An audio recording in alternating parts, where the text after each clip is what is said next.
Students, आज हम लोग प्रीवियस चैप्टर को कंटिन्यू करेंगे। ठीक है, हम लोग क्या देख रहे थे? Microorganism. अब माइक्रो ऑर्गेनिज्म का ही एक टॉपिक है मेकिंग फूड सप्लीमेंट्स, यानी फूड सप्लीमेंट बनाने, यानी फूड की भोजन की आपूर्ति करना। Bacteria and yeast are used in making vitamin b complex tablet. वहीं पे बैक्टीरिया और ईस्ट जो होते हैं हमारे यहाँ विटामिन बी कॉम्प्लेक्स टैबलेट बनाने के लिए काम में आते हैं। वहीं पे जहाँ पे जो डायबिटिक पेशेंट होते हैं उनका शरीर बहुत ही कम या ना मात्र का इंसुलिन बनाना जब करने लगता है, तब बैक्टीरिया हेल्प करता है पेशेंट्स को इंसुलिन बनाने में।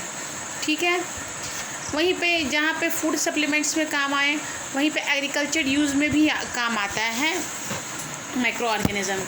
साइनोबैक्टीरिया यानी कि साइनोबैक्टीरिया को हम लोग ब्लू ग्रीन एल्गी भी कहते हैं। ब्लू ग्रीन एल्गी, साथ में राइजोबियम बैक्टीरिया जो रूट के नोड्यूल्स, लेग्यूमिनस प्लांट्स के रूट के नोड्यूल्स में पाए जाते हैं। ये सब कहाँ रहते हैं? लेग्यूमिनस प्लांट्स के रूट के नोड्यूल्स, यानी लेग्यूमिनस प्लांट्स यानी दलहन के पेड़ की जड़ों में मटर के दाने जैसे नोड लाइक स्ट्रक्चर होते हैं, दानेदार स्ट्रक्चर होते हैं, उसको हम लोग नोड्यूल्स कहते हैं। वहीं पे ये प्रेजेंट होते हैं। ये करते क्या है? Helps in fixing nitrogen from atmosphere to enrich the soil with nitrogen compound and increase the soil fertility. Atmosphere में नाइट्रोजन प्रेजेंट होता है, लेकिन in the form of nitrates. Plants are not able to absorb the nitrogen, so these bacteria helps to convert the nitrate into nitrogen। ठीक है, plants में ability नहीं होती है वो नाइट्रोजन को ले सके एटमॉस्फेयर से, और एटमॉस्फेयर में नाइट्रोजन किस फॉर्म में होता है? नाइट्रेट्स के फॉर्म में होता है।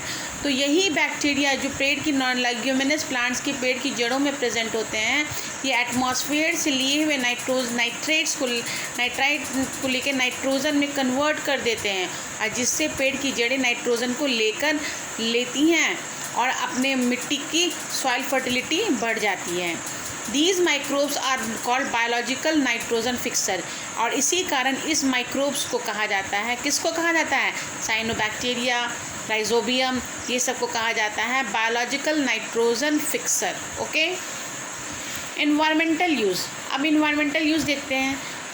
Cleaning the environment. हमारे यहाँ कुछ ऐसे बैक्टीरिया हैं जो इन्वायरमेंट को क्लीन करने के लिए भी रिस्पॉन्सिबल हैं, जैसे some microorganisms such as bacteria, fungi, they decompose the harmful and smelly dead remains of plants, animals and animal wastes into harmless material which are used by the other plants and animals। ये micro organism क्या करते हैं? कौन से micro organism? कुछ bacteria, कुछ fungi, ये decompose करते हैं, सड़ा देते हैं हार्मफुल सब्सटेंसेस को, जो स्मेली मरे हुए जीव जंतु, पेड़ पौधे हैं, उनके वेस्टेज हैं, वो सबको सड़ाकर प्लांट्स के लिए यूज़फुल बना देते हैं। दे क्लीन द इन्वायरमेंट, और इसी तरह से इन्वायरमेंट को ये क्लीन करते हैं।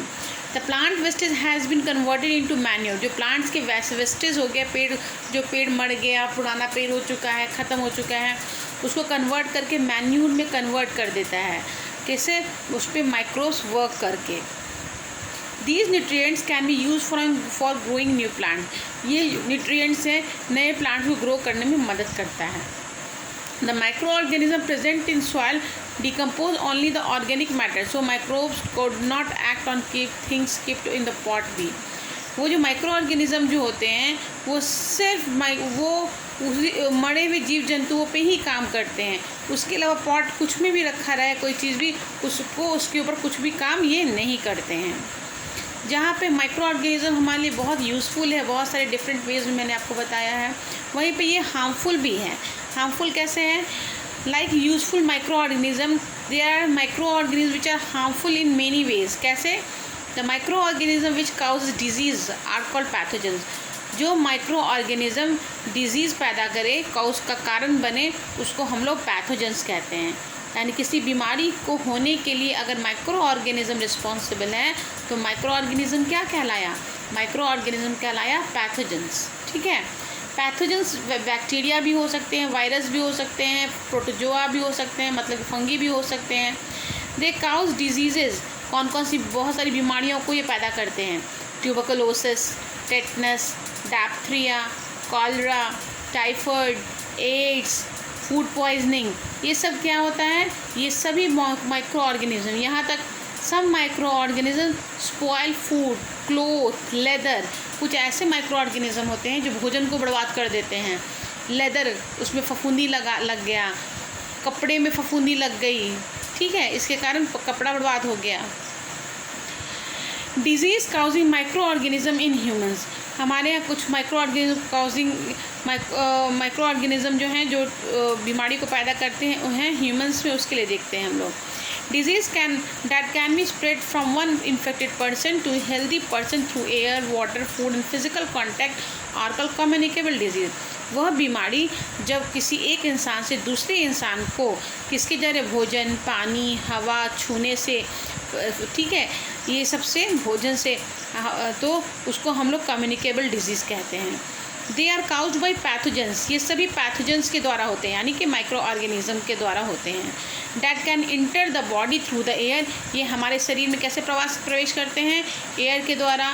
हम लोग जो पानी पीते हैं उसके द्वारा, हम लोग जो भोजन खाते हैं उसके द्वारा।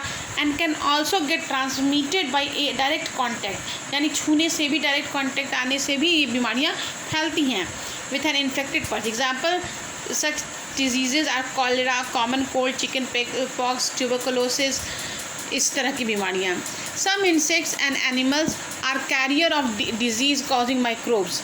हमारे यहाँ कुछ ऐसे भी इंसेक्ट्स होते हैं, एनिमल्स जो होते हैं वो भी कैरियर हैं बीमारी को फैलाने के लिए। जैसे माइक्रोब्स के द्वारा कोई बीमारी हो गई, अब उसको फैलाने के लिए कौन रिस्पॉन्सिबल है? इंसेक्ट्स रिस्पॉन्सिबल है, एनिमल रिस्पॉन्सिबल है। Example housefly or mosquito. Pathogens stick up to the bodies of housefly when they sit on the garbage of animal excreta and get transferred on the uncovered food the flies sit on.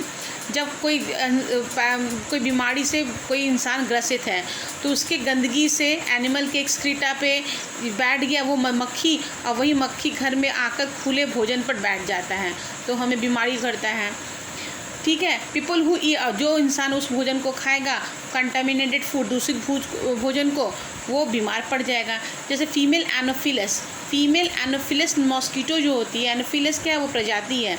Mosquito जो होती है career है malaria parasite, यानी malaria होने के लिए वो Anopheles mosquito एक इंसान का खून चूसकर दूसरे इंसान के शरीर में पहुंच जाता है, लार्वा उसका, जिससे वो इंसान भी बीमारी के लिए, मलेरिया उसको भी हो जाता है। वही फीमेल में एडीज़ मॉस्किटो जो होती है वो डेंगू के लिए रिस्पॉन्सिबल है। एनोफिलस मॉस्किटो जो होता है वो मलेरिया के लिए रिस्पॉन्सिबल है, ठीक है। Prevention of communicable disease. अब प्रिवेंशन क्या है? कुछ मेथड्स दिए गए हैं जिसके द्वारा हम बीमारियों को फैलने से रोक सकते हैं। पहला क्या है? We should keep handkerchief on the nose and mouth while sneezing it. हम लोगों को क्या करना चाहिए? जब भी छींकते हैं तो हम लोग मुंह पे, नाक पे कपड़ा रखना चाहिए और दूरी बनाकर इन्फेक्टेड पर्सन से, जो जिसको सर्दी ज़ुकाम है, उससे दूरी बनाकर रहना चाहिए। दूसरा है we should avoid consuming uncovered in item food. हम लोग को बिना ढका हुआ खाना नहीं अवॉइड करना चाहिए। हम लोग को जब भी भोजन, we should keep the food cover to protect. हमेशा भोजन को कवर करके रखना चाहिए जिससे हम लोग फ्लाइज से बचा सकें। तीसरा है we should protect our self from mosquito bite और यूजिंग मॉस्किटो नेट क्रीम। हम लोग को मच्छरों से बचने के लिए हमेशा रात को नेट लगाना चाहिए और क्रीम लगाना चाहिए। We should avoid physical contact with. हम लोगों को हमेशा अवॉइड करना चाहिए इन्फेक्टेड पर्सनस के साथ संपर्क में नहीं आना चाहिए। We should not let water collect. हम लोग को टायर्स में, कूलर में, फ्लावर पॉट में पानी इकट्ठा नहीं होने देना चाहिए। यूज़ किया हुआ डिस्पोजेबल सिरिंज को नहीं यूज़ करना चाहिए और वैक्सीनेशन प्रॉपर टाइम पे लेना चाहिए। आज के लिए इतना ही।